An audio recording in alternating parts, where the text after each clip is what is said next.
ছেলেবেলা, কলকাতা তার স্মৃতি, মুখরোচক আর কলকাতা। মুখরোচক, ভালো খান, সুস্থ থাকুন।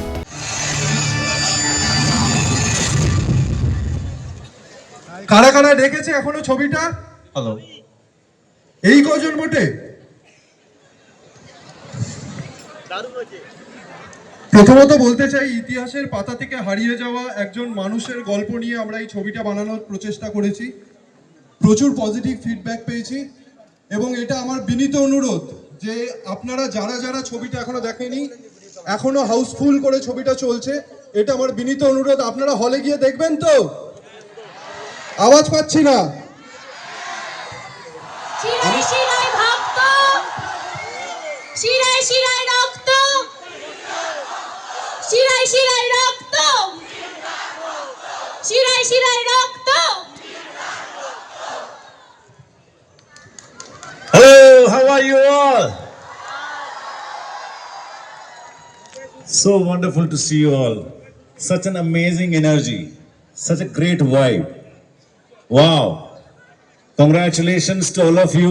You can see all of them there. And কেউ বলে বিপ্লবী, কেউ বলে ডাকাত। এই গল্পটা নিয়ে প্রতিক্রিয়া তুমি নিশ্চয়ই বলেছো, কি নিয়ে? আপনারা জানেন এই সিনেমার ব্যাপারে? Can be a little louder please.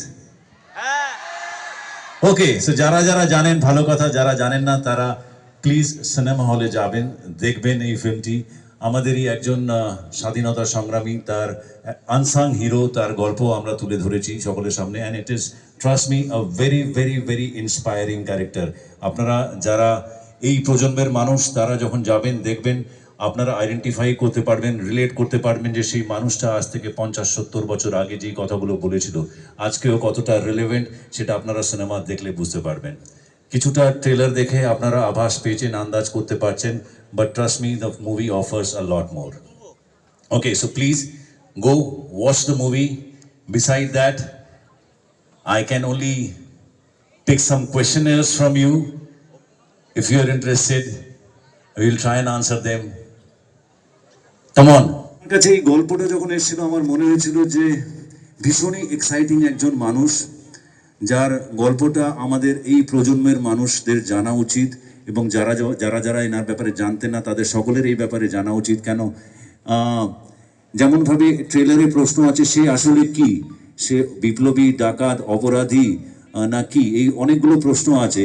কিন্তু মানুষ যখন দেখবে তারা জানতে পারবে যে তার মধ্যে একটা দুর্দান্ত মানুষ ছিল যে মানুষের পাশে দাঁড়াতে জানে।